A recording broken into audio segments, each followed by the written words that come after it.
Volume 2, Chapter 231, 28th of July, 1945. Two blind men and a dumb demoniac cured. Jesus then goes down into the kitchen, and when he sees that John is about to go to the fountain, instead of remaining in the warm, smoky kitchen, he prefers to go with John. He thus leaves Peter to deal with the fish that Zebedee's servants have just brought in for the supper of the Master and his disciples. They do not go to the spring well at the end of the village, but to the fountain in the square, the water of which still comes from the clear, plentiful spring on the mountainside near the lake. In the square, there are many people, as is customary in Palestinian villages in the evening. Women with amphoras, boys playing, men discussing business or local gossip. Also some Pharisees pass by, surrounded by servants or clients, on their way to their rich homes. Everybody moves aside to let them pass, paying their respect, but as soon as they have gone, many curse them wholeheartedly, mentioning their most recent abuses and usury dealings.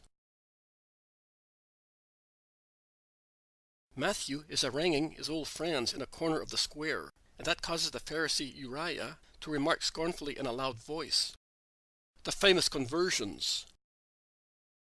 But attachment to sin is still there, as can be seen from lasting friendships. Ha ha! Matthew turns round and replies angrily, "They last in order to convert them." There is no need for that. Your master is quite sufficient.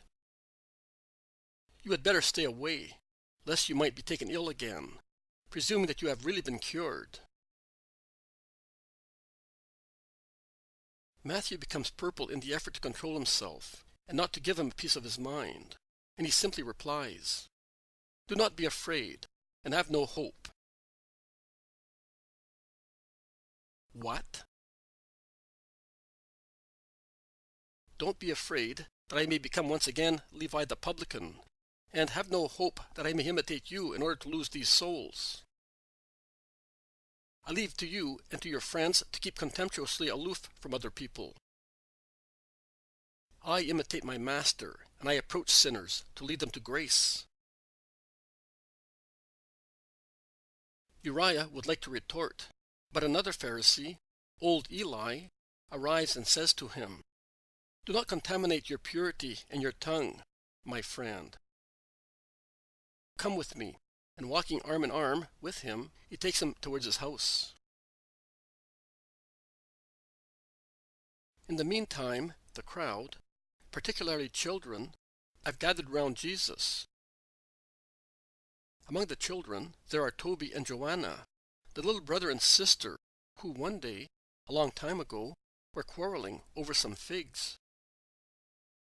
They now say to Jesus, hanging on to his tall body to draw his attention, "Listen, listen. Also today we have been good, you know. We have never cried, and we have not teased each other, for your sake. Will you give us a kiss? So, you have been good for my sake. What a joy you give me. Here is my kiss. And be even better tomorrow." And there is James, the little fella who used to bring Matthew's purse to Jesus every Sabbath. He now says to Jesus, "Matthew does not give me anything now for the poor of the Lord, but I have put aside all the money they give me when I am good, and I will give it to you now. Will you give it to the poor on account of my grandfather?" "Of course I will. What is the matter with your granddad?" "He cannot walk any more. He is so old, and his legs will not support him." "Are you sorry for that?" "Yes, I am, because he was my master when we went into the country. He told me many things. and he made me love the Lord. Also now he tells me of Job, and he shows me the stars in the sky, but he does that from his chair. It was much nicer before. I will come to your granddad tomorrow. Are you happy now? And James is replaced by Benjamin, not the boy from Magdala, but the one from Capernaum, the boy I saw in a vision a long time ago. When he arrives in the square with his mother and sees Jesus, he leaves his mother's hand and rushes through the crowd, shrieking like a swallow. And when he arrives in front of Jesus, he embraces his knees, saying, "I want a caress, too." Simon, the Pharisee, passes by at that moment and bows pompously to Jesus, who responds to his salutation. The Pharisee stops, and while the crowd draw aside as if frightened, Simon says, "And would you not caress me as well?" And he smiles lightly. "I will caress anyone who asks me." "I congratulate you, Simon, on your very good health." "I was told in Jerusalem that you were rather ill." "Yes, I was very ill. I wanted you to be cured." "Did you believe that I could cure you?" "I never doubted it. But I had to recover by myself, because you have been away for a long time." "Where have you been?" "In the border area of Israel. That is how I spent the days between Passover and Pentecost." "A very successful journey?" "I heard of the lepers at Hinnon and Siloam." "Really wonderful." "Only that?" "Certainly not. But we hear of you through John, the priest. He who is not biased believes in you and is happy." "And what about him who does not believe because he is biased?" "What about him, my wise Simon?" The Pharisee is somewhat upset. He cannot make up his mind, as while he does not wish to condemn his too many friends, who are prejudiced against Jesus, he does not wish to deserve being praised by Jesus. He decides on the latter alternative and says, "He who does not want to believe in you, notwithstanding all the proofs you give, is condemned." And I wish nobody were. Yes, you do. But we do not return to you the same measure of goodness that you have for us. Too many do not deserve you. Jesus, I would like you to be my guest tomorrow. I cannot tomorrow. Let us make it in 2 days' time. Do you agree? I always agree with you. I will have some friends, and you will have to put up with them if... I know. I will come with John. John only? The others have other tasks to attend to. Here they are. They are just coming back from the country. Peace to you, Simon. God be with you, Jesus. The Pharisee goes away and Jesus joins his disciples. They go back home for supper. But while they are eating roast fish, some blind men arrive, who have already implored Jesus on the road. They now repeat their prayer. "Jesus, Son of David, have mercy on us." "Go away. I told you to come tomorrow, and let it be tomorrow." "Let him eat," says Peter reproachingly.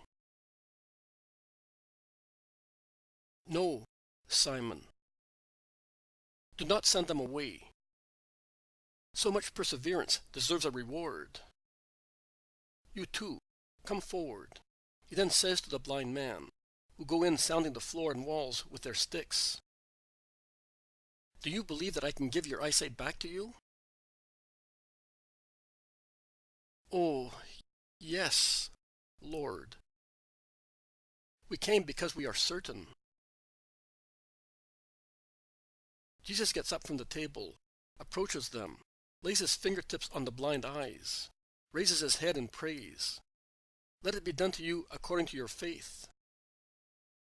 He removes his hands, and the eyelids, so far motionless, begin to wink, because light strikes the revived pupils of one of the men, and the eyelids of the other become unsealed, whereas before they were sealed probably by neglected ulcers, and the palpable edges are reshaped anew without least fault, so that they can wink freely.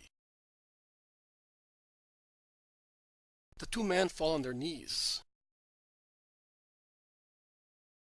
You may stand up and go. And mind you, do not let anybody know what I have done to you. Take the news of the grace to your relatives and friends in your villages. It is not necessary to do so here. It would not do your souls any good. Make sure that the faith of your souls do not suffer from any injury. And now that you know what it is like to be able to see, ensure that your eyes do not get injured, so that you may not become blind again. The supper is over. They go up on the terrace where it is cool. The lake is shining in the moonlight. Jesus sits on the edge of a low wall and lets his mind wander, watching the silvery surface of the lake. The others are talking to one another in low voices, so as not to disturb him. But they look at him as if they were fascinated. In fact, how handsome he is. The moon forms a halo around his head and illuminates his face, which is severe and serene at the same time, emphasizing its tiniest details. He is sitting with his head lightly tilted backwards, leaning against a coarse vine branch, which climbs up there and then spreads out on the terrace. His deep blue eyes look like onyx in the night and seem to be pouring peaceful waves over everything. At times, he looks up at the clear sky, strewn with stars. At times he looks down at the hills, and farther down, at the lake, or he stares at a distant hazy point, and his eyes seem to be smiling at something they only can see. His wavy hair is gently blown by a light breeze. He is sitting slightly sideways, touching the floor with one foot, while the other is a few inches off it, with his hands relaxing on his lap. His white robe emphasizes his splendor, which becomes silvery in the moonlight, and his long white hands look more like old ivory, emphasizing the virile beauty of his tapering fingers. Also his face, with its high forehead, straight nose, lightly oval-shaped cheeks, and its pale copper beard, looks like old ivory, without the pinkish nuance visible during the day on the upper part of his cheeks. "Are you tired, Master?" asks Peter. "No, I am not." "You look pale and pensive." "I was thinking, but I do not think I am paler than usual." "The moonlight makes you all look pale as well." "You will go to Chorazin tomorrow, and you may find some disciples there. Speak to them. And remember to be back here at Vesper. I will be preaching near the torrent." "How lovely! We shall tell the people of Chorazin." On our way back, we met Martha and Marcella. "Did they come here?" asks Andrew. "Yes, they did." There was a lot of talk at Magdala about Mary, who does not go out anymore and has no more parties. We had a rest in the house of the same woman as last time. Benjamin told me that when he feels inclined to be naughty, he thinks of you and of me. You may as well say so, James, says the Iscariot. He did not say so. But he meant it when he said, I do not want to be handsome, but I want to be naughty. And he cast me a side glance. He cannot stand me. A dislike of no importance, Judas. Forget about it, says Jesus. Yes, Master. But it is annoying that... Is the Master there? Someone shouts from the street. Yes, he is. But what do you want now? Is the day not long enough for you? Is this a decent hour to disturb poor pilgrims? Come back tomorrow, orders Peter. The trouble is that we have a dumb demoniac with us. And he escaped 3 times on the way. Had it not been for that, we would have arrived earlier. Be good. Before long, when the moon is high in the sky, he will begin to howl louder and will frighten the village. Look how he is struggling already. Jesus goes to the other side of the terrace and leans out over a low wall. The apostles do likewise. A row of faces bending over a crowd of people looking up at them. In the middle, moving about and howling like a chained bear or a wolf, there is a man with his wrists tied together so that he may not escape. He howls while moving about restlessly, as if he were looking for something on the ground.